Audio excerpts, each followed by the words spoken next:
Thank you, Senator Johnson. Thank you, Mr. Chairman. Secretary Kennedy, first of all, thanks you for your willingness to serve and for putting up with this abuse.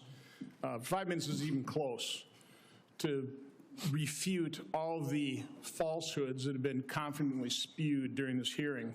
We'll talk about real data here, okay? Well, first of all, thank you for breaking the logjam of information of HHS. My committee's got now over 8 million pages of information. Just in the first tranche, by the way, what we discovered is that the CDC, somebody in the federal health agencies, this interagency communication, hid the signal.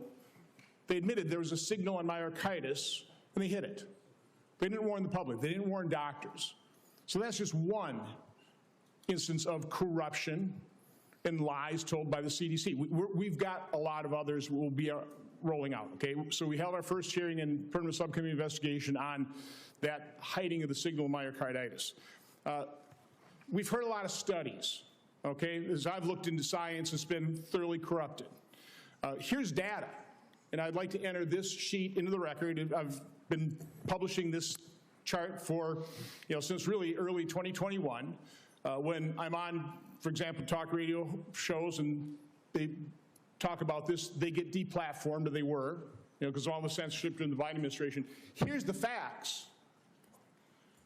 The VAERS system that was touted in October of 2020, this great safety surveillance system on COVID, a few months later, when they didn't like the results, they started denigrating their own system. But VAERS shows that there have been 38,742 deaths reported on VAERS worldwide associated with the COVID vaccine. 38,742.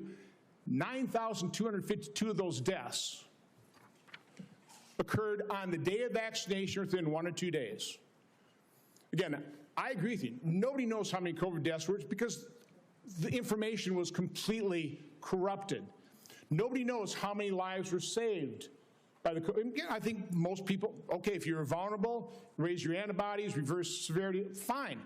There's not any good study on that. There's just information out there, just claims being made. This is hard evidence.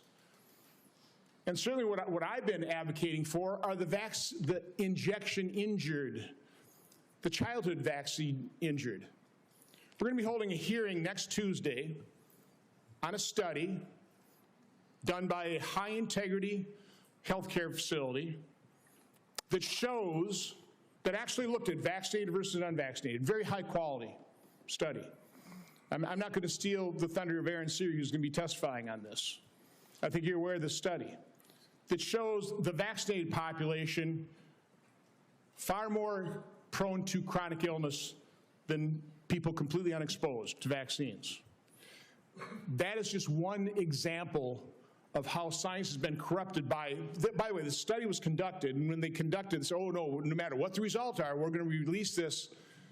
They got the results in 2000. It is yet to be released. We're going to enter that in the record on Tuesday. Do you want to just talk about what you've witnessed in terms of the capture of the agencies that you're now in charge of, the corruption of science, which I believe you just said, that is almost your number one goal, right, is try to bring integrity and credibility back to science, which has been corrupted by the people who pay for it, by federal health agencies being captured by pharmaceutical industries, by big pharma, by big food. Just, I want to give you, I'm sorry, just the last minute to, first of all, defend yourself, but talk about the corruption of science that you're having to deal with and trying to correct. Yeah, I mean, I'll just tell you one example, and I could sit here and give you thousands. But in 2002, CDC did an internal study of Atlanta and Fulton County, Georgia children, and looked at children who got the MMR vaccine on time and compared those to kids who got them later. So in other words, kids who got them before 36 months and kids who got them afterward. The data from that study showed that black boys who got the vaccine on time had a 260% greater chance of getting an autism diagnosis than children who waited.